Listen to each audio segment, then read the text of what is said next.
السلام علیکم ورحمۃ اللہ۔ آپ طلبہ کو معلوم ہے یہ کلاس انشاءاللہ تعالی احکام و مسائل کے متعلق ہوگی۔ اس حوالے سے ایک کتاب ہم نے سلیکٹ کی ہے، اس کتاب سے ہم احکام مسائل سیکھیں گے، اور وہ کتاب دراصل مدارس دینیہ جتنے بھی ہیں ان میں حدیث کی وہ کتاب پڑھی جاتی ہے۔ عظیم محدث ہیں احمد بن حجر الاسقلانی رحمہ اللہ، جنہوں نے صحیح بخاری کی شرح کی ہے، جس شرح کا نام ہے فتح الباری۔ صحیح بخاری کی شروحات میں سے سب سے عظیم شرح، جس سے لوگوں نے، طلبہ نے، اہل علم نے صحیح بخاری کا جو متن تھا اس کے سمجھنے میں، اس سے استفادے میں غیر سندن ہے یا متن کے لحاظ سے اس سے سب سے زیادہ جس سے استفادہ کیا لوگوں نے وہ فتح الباری ہے ابن حجر الاسقلانی ہے۔ اس عظیم شخصیت نے احکام و مسائل کے متعلقہ حدیث کا ایک مجموعہ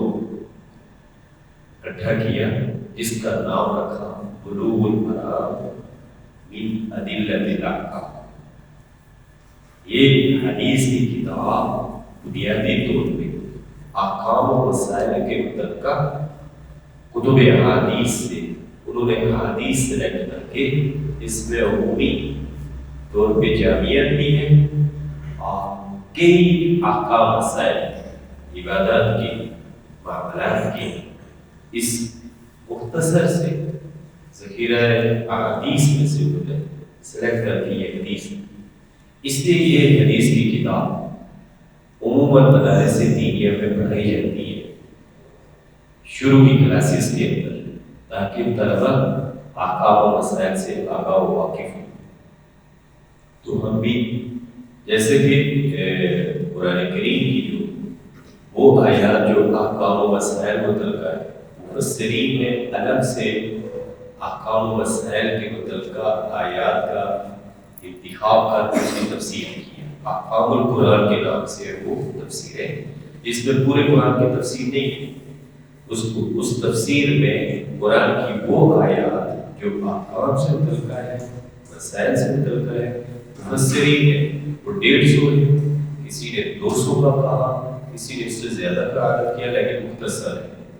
وہ احادیث کا مجموعہ ایک جگہ، آیات قرآنیہ کا مجموعہ ایک جگہ اکٹھا کر کے ان آیات کی تفسیر کی، اس سے وہ دنیا میں معروف ہے، وہ تفسیر احکام قرآن کے نام سے۔ اسی طرح احادیث سے جو احکام و مسائل سے متعلقہ احادیث تھی، لیکن اب تفسیر کے متعلقہ حدیث بھی ہے، قصص کے متعلقہ حدیث بھی ہے، فضائل کے متعلقہ حدیث بھی ہے، مناقب کے متعلق بھی ہے، قیامت کے متعلق ہے، اور اس طرح کی حدیثیں بھی ہیں۔ جو جامع حدیث کی کتاب ہوتی ہے اس میں 8 بڑے جو عنوان ہیں فقہ کی، اس متعلقہ یا فقہ کے علاوہ کے اس متعلقہ وہ حدیث کی کتاب کے اندر احادیث موجود ہوتی ہے۔ لیکن ان تمام جو جامع احادیث ہے بے شمار مختلف موضوعات کے متعلق کچھ محدثین نے ان میں سے وہ احادیث جو احکام مسائل سے متعلق ہے اس کا انتخاب کر کے مختصر سے حدیث کی کتاب کی۔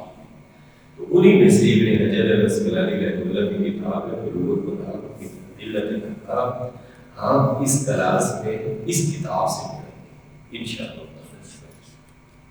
اس کتاب کا پہلا چیپٹر ہے کتاب الطہارہ۔ کتاب الطہارہ فقہ کی جتنی کتابیں فقہ کی، چاہے وہ فقہ شافعی کی ہو، فقہ مالکی کی ہو، فقہ حنبلی کی ہو، فقہ حنفی کی ہو، فقہ کی کتاب کی ابتدا کتاب الطہارہ سے ہوتی ہے۔ کوئی بھی فقہ کی کتاب آپ پڑھائیں تو اس کی ابتدا کہاں سے ہوتی ہے؟ کتاب الطہارہ۔ کیونکہ طہارت سب سے کلمہ توحید کے بعد سب سے پہلا فریضہ جو ایک مسلمان پہ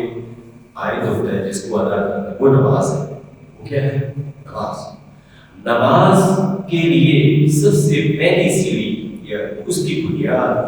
وہ ہے طہارت۔ طہارت کے بعد بندہ نماز پڑھتا ہے۔ اسی لیے قرآن کریم اللہ تعالیٰ نے فرمایا نماز جیسی عبادت کے بتائی یا الذین آمنوا اے وہ لوگ جو ایمان لائے ہو اذا قمتم الی الصلاۃ جب تم کھڑے ہو نماز کے لیے فاغسلوا وجوہکم اپنے چہرے کو دھو لو فاغسلوا وجوہکم وایدیکم اپنے ہاتھوں کو بھی دھو لو الی المرافق بوڑیوں تک وامسحوا برؤوسکم اپنے سروں کا مسح کرو وارجلکم اور اپنے پاؤں بھی دھو صحیح ہے وامسحوا برؤوسکم وارجلکم الی الکعبین ٹخنے تک پاؤں بھی دھو اب یہ آیت قرآنیہ ہمیں یہ تعلیم دیتی ہے کہ نماز کے لیے جب کھڑے ہونا ہے تو اس کے لیے چہرے کا دھونا ہاتھ کا دھونا سر کا مسح کرنا پاؤں کا دھونا وضو کی یہ احکام قرآن کریم میں آئے ہیں صحیح ہے وضو کے متعلق یہ احکامات قرآن کریم میں آئے ہیں اور قرآن کریم کی سائد میں ہمیں یہ تعلیم دی کہ نماز کے لیے وضو لازمی ہے جب نماز کے لیے کھڑا ہونا وضو اس کے لیے کیا ہے شرط اس لیے حدیث میں نبی صلی اللہ علیہ وسلم نے فرمایا کہ تم میں سے کسی شخص کی نماز نہیں ہوتی جب تک کہ وہ وضو نہ کرے تو حدیث رسول میں بھی نماز کے لیے بنیادی شرط کیا ہے طہارت اور اس میں سے وضو اور قرآن کریم میں بھی نماز کے قیام کے لیے بنیادی شرط کیا ہے وضو اس لیے ہم بھی انشاءاللہ تعالی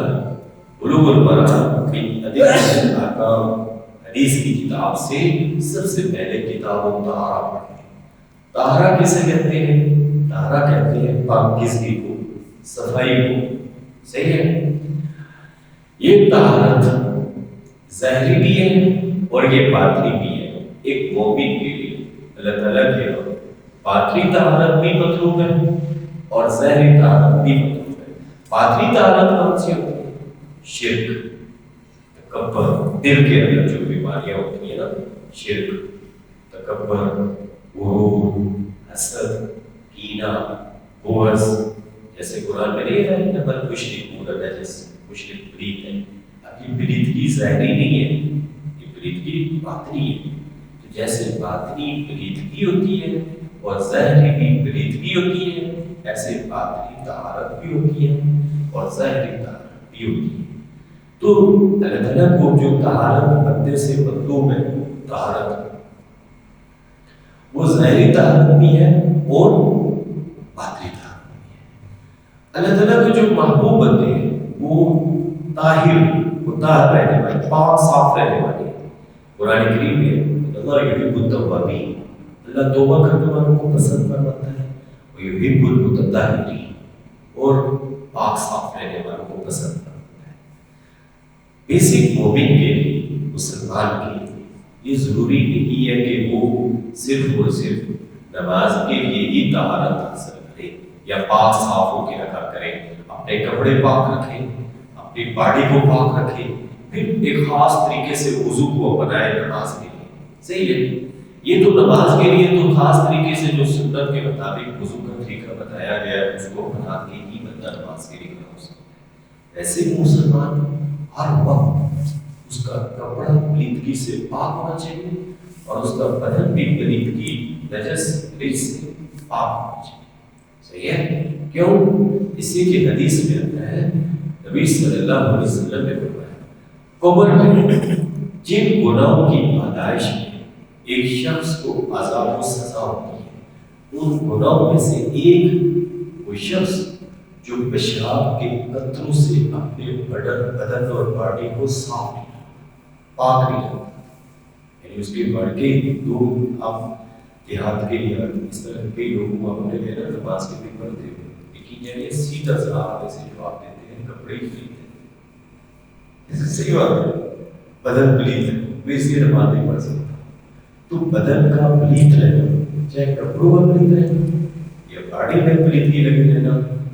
یہ پلیتگی کیا ہے ویسے ہی گناہ ہے مومن آدمی ہر وقت پاک صاف رہتا ہے صحیح نبی صلی اللہ علیہ وسلم طہارت کا کس قدر اہتمام کرتے تھے